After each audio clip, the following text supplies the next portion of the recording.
بسم اللہ الرحمن الرحیم۔ السلام علیکم۔ ایران اور اسرائیل کے درمیان مسلسل حملوں کا سلسلہ جاری ہے۔ اس کے علاوہ سعودی عربیہ ایئرپورٹس کی طرف سے فلائٹس کے حوالے سے کچھ اہم نوٹسز جاری کیے گئے ہیں۔ اگر آپ نے سفر کرنا ہے تو ویڈیو کو لازم دیکھیے گا۔ ایرانی حجاج کرام بھی سعودی عربیہ میں موجود ہیں، انہیں کیسے سعودی عربیہ سے بحفاظت ان کے آبائی ممالک میں پہنچایا جائے گا۔ آپ کو پتہ ہوگا کہ ایران اسرائیل میں کشیدگی جاری ہے۔ اس کشیدگی کے باعث خطے میں مختلف ممالک پر گہرا اثر پڑا ہے۔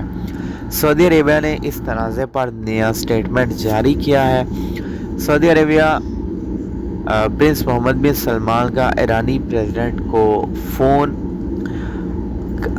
خطے میں جو کشیدگی ہے اس پر بات چیت کے ذریعے جو ہے اس کا حل نکالنے پر زور دیا گیا ہے۔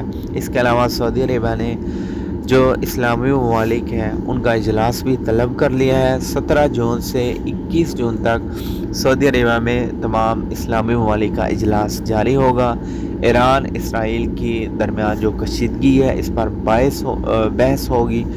سعودی عربیہ نے جو سٹیٹمنٹ جاری کیا ہے اس میں کہا گیا ہے کہ اسرائیل نے ایران پر اٹیک کر کے جو ہے غیر ذمہ داری کا مظاہرہ کیا ہے، یہ ایک اچھی بات نہیں ہے۔ ایک ذمہ دار ملک اس طرح کی حرکت نہیں کرتا۔ اس حوالے سے ہی اسلامی جو ممالک ہیں ان کا اجلاس بلایا گیا ہے۔ دوسری طرف آپ کو پتہ ہوگا کہ حج کا سیزن ہے، ایرانی حجاج بھی سعودی عربیہ میں موجود ہیں۔ ایران اسرائیل کشیدگی کے باعث فضائی سفر سے پرہیز کیا گیا ہے۔ محمد بن سلمان کا منسٹری آف حج اینڈ عمرہ کو جو ہے اہم پیغام پہنچایا گیا ہے، اہم نوٹس جاری کیا گیا ہے کہ ایسے تمام افراد جن کا تعلق ایران سے ہے یعنی ایرانی حجاج کرام، ان کا خصوصی طور پر خیال رکھا جائے۔ جب تک یہ کشیدگی کم نہیں ہوتی، حالات معمول پر نہیں آتے، تو ایرانی حجاج ہمارے مہمان ہیں، ان کا خیال رکھا جائے۔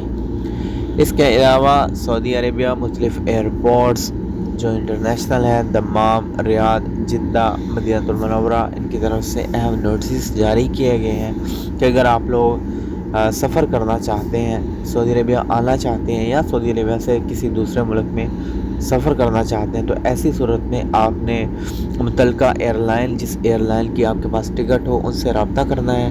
اس کے علاوہ جو متعلقہ آپ کا ایئرپورٹ ہے ان سے بھی آپ نے رابطہ کرنا ہے، اس کے بعد ہی آپ لوگوں نے ایئرپورٹ روانہ ہونا ہے۔ ادروائز آپ لوگ بغیر رابطہ کیے نہیں جائیں گے، کیونکہ فلائٹس ڈیلے ہو سکتی ہیں، کینسل ہو سکتی ہیں، فضائی حدود کسی ٹائم بھی بند ہو سکتی ہیں۔ اس کے علاوہ منسٹری آف حج اینڈ عمرہ نے ایرانی جو حجاج ہیں ان کو زمینی راستے سے کے راستے سے بھی پہنچانا شروع کر دیا ہے۔ سعودی منسٹری آف حج اینڈ عمرہ کا کہنا ہے کہ ہم بحفاظت کچھ حجاج کرام کو کے راستے، زمینی راستے ایران پہنچائیں گے، اور باقی فضائی آپریشن جب تک سٹارٹ نہیں ہوتا ہم اس مرحلے کو جاری رکھیں گے۔ یہ اپڈیٹس تھی جو میں نے آپ کے ساتھ شیئر کر دی۔ چینل کو سبسکرائب کر دیں، بیل نوٹیفیکیشن میں کلک کیجیے گا اور آل پہ سلیکٹ کر دیں تاکہ کوئی بھی اپڈیٹ آئے آپ کو بر وقت نوٹیفیکیشن ملتی رہے۔ دعاؤں میں یاد رکھیے گا۔ اللہ حافظ۔